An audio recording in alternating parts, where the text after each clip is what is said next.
Zoom mic test. 1, 2.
Well, good afternoon. We are here at room 350 at the Tribal Education Caucus. And today we have Miss Aiden Meyer here on behalf of Waterford and Early Learning. And she is going to share some information with us on this topic. So thank you.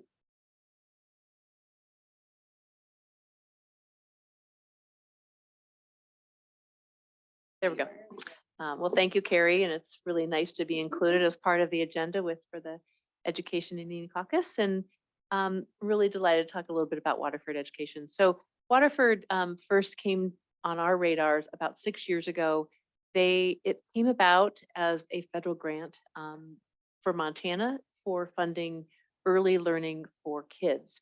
And basically, Waterford Upstart is an in-home kind of pre-K kindergarten readiness program that was first created by the Utah legislature back in 2009. And children receive a very personalized curriculum in reading and math and science. And then each member of the family or the family member is very involved and helps them and coaches them through the day and basically ensures that they are ready for kindergarten. So children use the Waterford Upstart software in the home, again, for 15 to 20 minutes a day um, for a set amount of days. And typically it's 5 days a week for a couple of months before school starts. And what we're finding is that this program has really, really worked effectively in preparing kids for kindergarten in Montana. And that's probably the best success is that when this program started again 6 years ago, it was a trial, it was federally funded through the Department of Education, and it provided 200 students in Montana, primarily rural areas where parents wanted their kids to be ready to go to kindergarten. And the benchmark education outcomes for those first 200 kids was really impressive. And then they added another 200 kids, so there was a total of 400 kids 2 years ago. And now 600 kids in Montana have gone through this in-home kindergarten readiness program. So we're really, really excited about that. I have lots of data to share, but just maybe again, a little bit of the history. Montana was successful in getting a grant through the federal government to do this program. And then since that time, we have worked with the legislature in the 2021 session and the 2023 session to try and find creative ways to continue the program in our communities. Let's see. Currently, in the most recent 2021-2022 cohort, so those are the students that have been involved in this program, which is basically 400. They come from 48 different counties that have participated, and almost 88% of them are from rural areas. And so again, this is really focusing on rural families and participants. Nearly 11% of them are participants in the Native American, or 41 students, 11% are Native American students. Notable results from Montana kids, average final scores for Montana children that showed really not only improved, but significant results that we're really proud of. Children's outcome averaged at the kindergarten advanced level in most cases. So where most children score kind of at near the end of kindergarten, the program, the kids that had gone through the Waterford Upstart Readiness Program were at the kindergarten advanced. So that's really exciting because I think we all know that when you go into school and you're behind, it's hard, and it's hard to catch up, and it's hard socially as well as the intellectual piece of kindergarten. I have 2 kids, and I watched those kids in 3rd grade who struggled to read, and you just knew that it was going to be hard. And so if we can prepare our students in a way that they are excited and feel confident in their abilities, they're going to be the ones that are successful. And if we can give them some of those tools at home where parents are involved in their home with a very proven curriculum to give them those tools, that's a great option. So a couple of, facts and figures, 92.13% of children scored at kindergarten beginning or above demonstrating, again, strong school readiness outcomes when they first came to school. And that's, again, that's what our goal is. Over 11 years of external evaluations in Utah and across the state, they've achieved 2 to 3 times the learning of non-upstart children. So again, what we're seeing is that this is a national program. It's, I think one of the best benefits of the program is that it has a lot of data, and it's a data-driven program. So we can see when we have a cohort of 200 or 400 students, where exactly they're testing. Obviously, all of it's in the aggregate, so we're not individualizing that data, but it is showing that the program is successful in doing exactly what our mission is, and that is to prepare kids for kindergarten. Any questions kind of so far? Well, I do. I have a couple of. Great, great. Yeah. I'm excited to hear that through this program, they receive a computer. Yes. But I also know in the work that we do in some of our on and near reservations, and I'm thinking more the Crow reservation, where it doesn't matter if you have a computer, but it is very difficult for internet services to be consistent or at all. So, and I know there's probably a lower number in that area, but is there any work to be done or I guess the question is how we can bolster that, because just knowing that there is not a preschool or a Head Start, and this is so needed, not just in that area, but that's the area that I'm most familiar with. Like, how can we get that to be a better service for them out there? Great.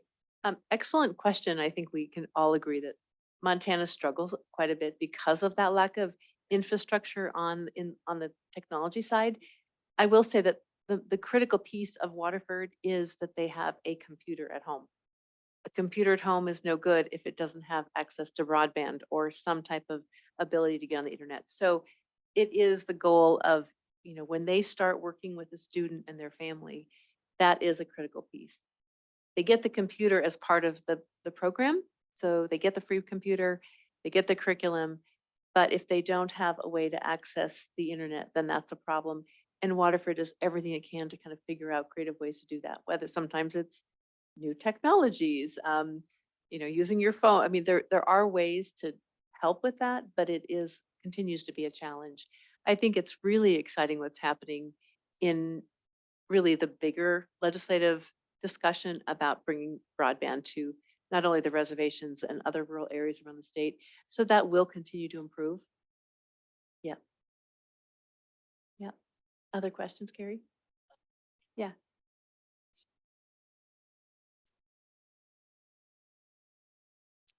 Wonderful question, Senator Weber.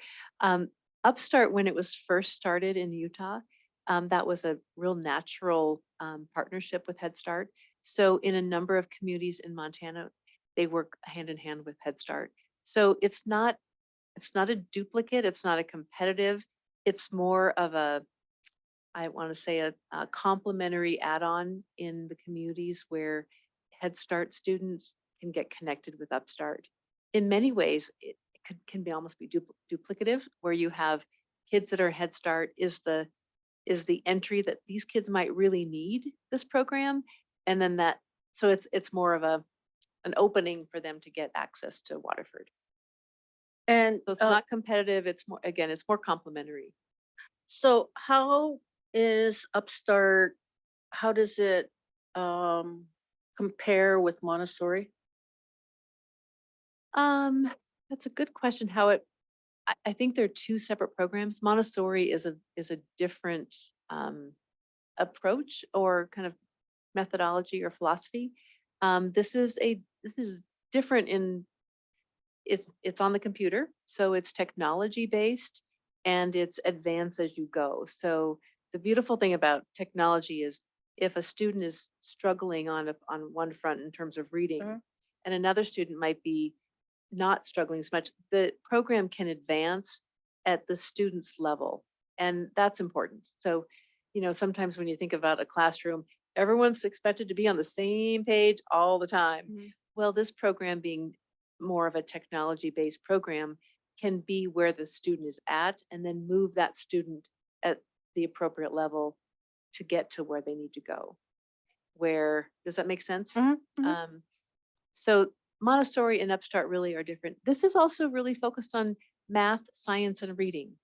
And not that Montessori is not, but I think they, I don't know, I'm not sure in the early grades, pre-K, how Montessori works on math, science, and reading skills. My son went to a Montessori. So did mine. So I'm trying to Oh, okay, recall. It's a little bit more maybe unstructured. I would say this would be a little bit more structured than the Montessori model from my own personal experience with my own kids.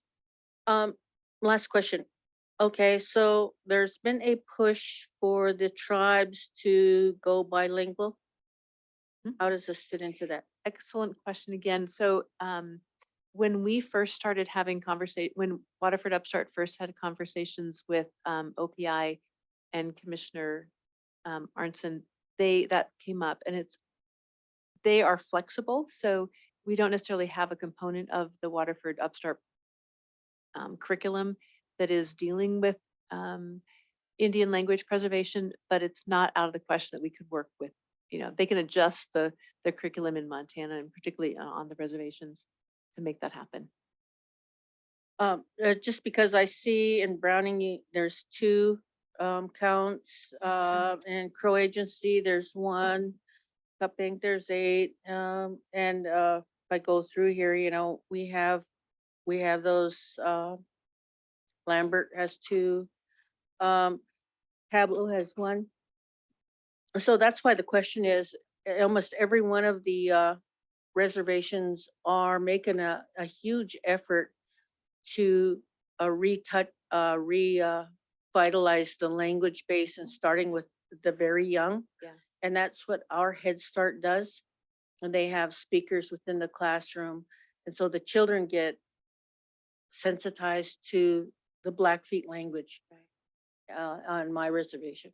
So anyway, I just wanted to know that if the children, or if they go in this direction, that the bilingual component is part and parcel of this. It's my understanding that it's not necessarily integrated right now with Mhm. the native language, but again, I always like to think it's just one tool. Okay. It's not it's not the full, complete, everything this child needs going forward. I think it's a tool to help them get prepared for kindergarten. It's not the only tool. In my opinion, in order for a student to be successful, they need the parental engagement, they need the language, they need a lot of different tools, and they might excel using different tools at different times. So this is an important tool, I think, for that early childhood readiness, school readiness on more of a computer-based parental engagement. And I wonder too if that's part of when you were speaking about having this be concurrent with programs like Head Start and other programs aimed yeah. at that maybe, since Waterford's focus is that math, science, reading, Yeah. this gives more opportunity for some of those other programs to spend more of their focus as well in other areas that are important for child development. That's a good point. Yeah. Yeah, I do think Good recap that. I think that's a really important point, is that we need lots of tools for kids to figure out what can work and what does work. Yeah. But we're excited. We've been excited to work with OPI. We've also been excited to work with the legislature at various times to identify funding opportunities for this to continue. The federal grant was a 2-year grant. So we've had to find funding in the legislature for this to continue, as well as, ARPA funding. So you have funding through what year right I believe we have funding through 2023. I lose track of years, 2023 now? Okay. summer, but we are looking for school year next biennium. So you talked about different tools, and we talked about, being able to have all those other things. And one of the things we also talk about, and you've probably heard, it's not an achievement gap, it's an opportunity gap. And we talk about that starting young, and you had mentioned that. And I'm just wondering how we can support areas that may not have, I mean, they are represented on here, but they could be represented more. So great question. How do we, again, share this tool with other students and Sure. families that might be interested? It does come down to funding. As you all know, it comes down to broadband and having access to technology. The computer piece of it is not the problem. It's just, again, having access. But again, there's so many, community centers and libraries and places that people can go to access internet. So that really isn't an obstacle, I don't think. Getting the word out is really important. Saying that this program exists, it's free. It's free. It's, and again, you're getting a computer. The commitment is that the parent and the student take it seriously and do the work. Do they need to sign up by a certain date? So we run kind of different programs, but there is a summer program that is kind of the focus right now. So anybody that's interested can obviously, I think, be in touch with OPI, and OPI could probably put you in touch. You can also go on the Waterford Upstart internet site or website and get information about how to be involved.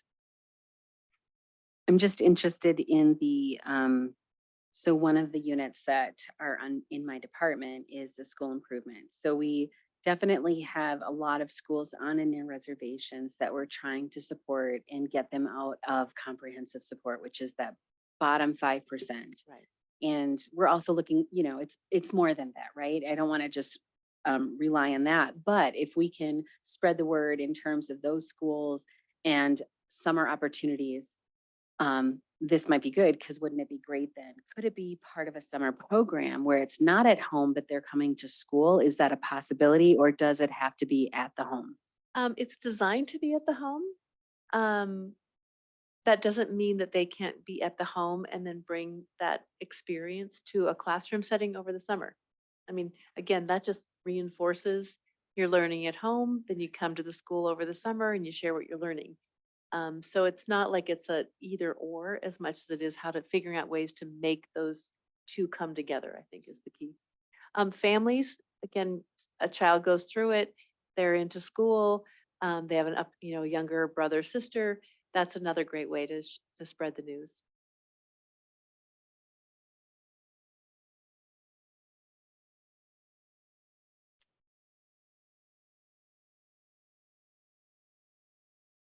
The 11%.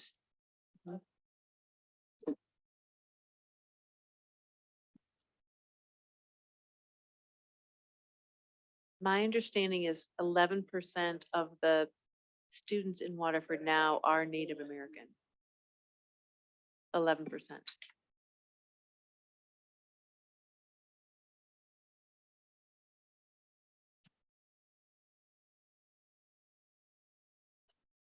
No, so. Yeah, no, if you look on, I think that, yeah, on page 3, the top, where it says Caucasian, Native American, Alaska Native, there's a count. 41 students in the 21-22 in the 21-22 biennium were Native American. And I think that then can be reinforced on the maps too.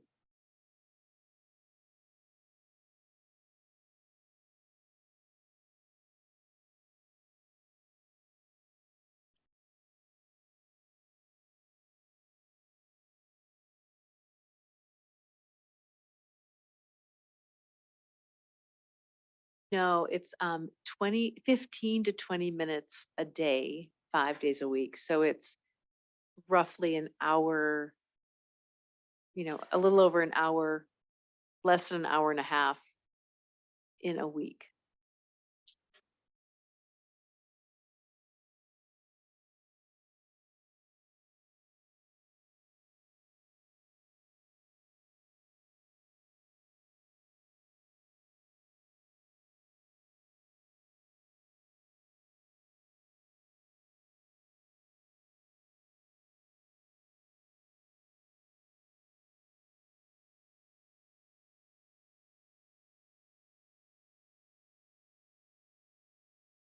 So I'm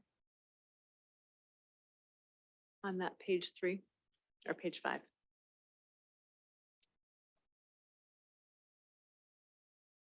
Mhm.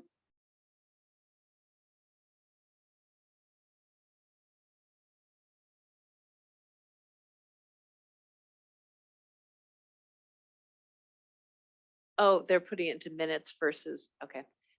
So I suspect that's just how long. Well, so as I mentioned. 15 minutes a day is not, if it's spread out over an extended, couple months and you take some breaks. But if you're doing an accelerated program in the summer, then it might be a little bit, maybe it's the 20 minutes a day. But really 20 minutes a day is, I don't know about you, but I play Sudoku and it's like, it sometimes takes me a long time to get through the game. I mean, it's surprisingly not that much time. So, yeah, yeah, yeah.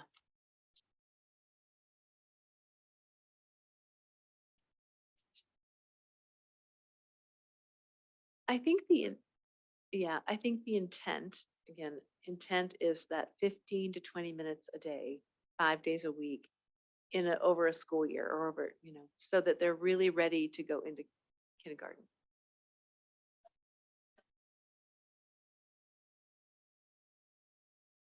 Yeah,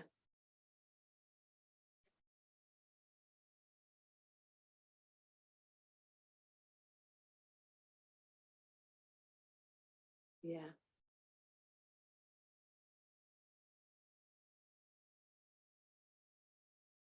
right, right.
in anthropology, what happens is there was studies done over and over again. One was the Little Red Schoolhouse in Winnebago or Mohawk. And this was done in the 60s and 70s. And this Little Red Schoolhouse was, they were wondering why these children, Indian children, they would go along. They were actually really good at math and everything else until they reached to probably about a junior high, and then they just fell off. Well, what was happening was none of the books, none of the literature, none of the texts had their Indian culture in them. So they couldn't associate with that. That's what's going on here is the OPI is now pushing that, right? Yeah, every one time we come in here, and that's the most wonderful thing I can think of. You know, we always try to get Indigenous Peoples Day here, and we can't. So, but but in that, but there's also a study done in I think it was Philadelphia, done with a professor that said, you know, children should not be, and he was advocating, I think it was Philadelphia, not sure right now. It's been so many years since I've been in college. Um, but not until they're 8 years old. Okay. And the reasoning is they're ready to hormonally. There's a hormone change in children around 7 and 8 years old. And this was, yeah, well, I'll just finish my story because it's a funny story. And they're ready to sit down. So you have that little children's rhyme. What is it? Girls are made of sugar and spice and everything nice, and boys are made of whatever. They're made of puppy dog tails or something. I can't even remember that one anymore. But anyway, but that tells you that girls mature earlier than boys. So, but by that time, they're ready to sit there and they're ready to learn. And he did it with his own children. And then he also did math. And the math, in 1 year, he took his children from 1+1 to physics. And we chunk it up to make sure it goes all the way to high school, right? But it can be done within 1 year. And so that was a study that was done, and he was trying to get the city of Philadelphia to say, hey, you know, we don't need our children to be here. They'll be ready on their own. And his studies, his research went on. Well, I'll just have to tell you, there's a mainstream society's finally figuring this out. But they misinterpreted the information. And this came from the San Francisco newspaper, and I just happened to light on it, you know, and it's going. And it was also in Great Falls Tribune, AP. And it said, and these guys are all getting up in arms saying that children are maturing faster than they nowadays. And like Hispanic children are maturing at 7 years old. African American children are about the same age. Caucasian children are around 8. We don't even get on the radar as Native American people. But I read this article and I went,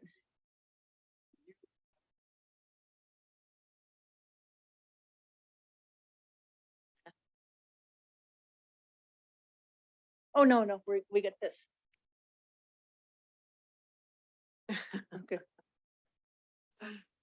But what happens is there's a hormonal change. They finally looked at that hormonal change, and it is not a sexual hormonal change that happens when children are teenagers. It is a mental hormonal change, and these scientists finally lit upon it, whereas anthropology already knew about that. But there was 2 hormonal changes in the child, and one happens around 7, 8 years old. but they misinterpreted the information that the children are maturing sexually earlier. And, um, and so this is crazy because I have a friend and he's an attorney. He's one of our good friends, our family friends, and he's probably about 38 by then. And I says, oh, these children are maturing faster, and Hispanic children, Black children, Caucasians, and I says, and Indian men at 40. he said, he says, oh, I got 2 more years to mature. But I just want to tell you guys that because, we have to look at all things that are happening. And culturally, okay, the child belonged to the mother. The child, no matter the sex, boy or girl, belonged to the mother until they were about 8 years old. And then the male child went to the father for education after that. So we knew all this time that there was a change in the child when they're about 8 years old. And that was that hormonal change that happened here, not in the body, not the sexual hormonal change, and so Native Americans always knew that that would happen. And so that's why the father took over the education of the child at that point, the male child, and the girls just stayed with the mother. And so that's where I sit. But I'm not condemning or anything or critiquing what you're doing. I'm just saying that that, you know, maybe that's why there's so few that are taking this. Being like me, I want my child to be a child as long as he could have been, so he could be happy, he could be healthy, he could be in the love of his parents, and and that we are the first teachers. And so that's what I did. It's not to say nobody else is going to do it, but that's what I did. Now my children are in their 40s and 30s, and I got one great granddaughter, but that's how I think you're absolutely spot on. I think the key is we probably in our world today need lots of different options. Mhm. And Mhm. for, some parents that for whatever reason, they want to do something like this, I think it's important just to say it's available. And that was the whole premise of the conversation. Like, it's a tool. It's Mhm. a tool that is certainly available to some families and Mhm. students if they choose. It's all choice. Yes. It's not an absolute or you must do this. It's complete, voluntary, um, parent driven, whether or not they Mhm. want this. So that's the other good thing about it compared to some of the other programs that are mandatory. I gotta go. I got an Right. appointment. Well, I But was just gonna say, you made a really good point, like how lucky your children were. I was never read to as a child. I was oh, never read to. In fact, that's why I love Audible now. I love I being love read to, but I love being read to. And you made a really good point. So, I mean, just the fact that there are many approaches to this, and it's not one size fits all, but we definitely want to make sure that we have everything available Yeah. for everyone, so they can pick and choose basically what they need for their child. as they say, a lot of arrows in their quiver. Yep, exactly. But that You would though for your yeah. stories. But and- those are just things that I've learned over the years. I gotta just tell you, one of the things, and I carried the bill, House or Senate Bill 120, which was the boarding schools recognizing yeah, the boarding school experience. Well, I come from a unique perspective on that because I am one of those boarding school people. And it's not 100 years ago. It's 150 years ago. It was in my lifetime. So my children, I did not want them to experience anything like that. So that's why we made that uh, choice to do what we did with our children. Because of my experience, and my husband was not raised that way, and so, but for me, it was always in the back of my mind. Okay, I gotta run. I'm Thank you, sorry. Senator Weber.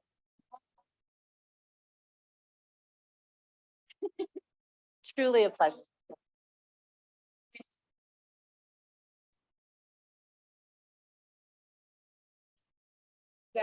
Here, did I give you my card? Just let me know. Give me a day or two notice and I'll come and join you guys. And we work with Waterford, but we also work with CSC. How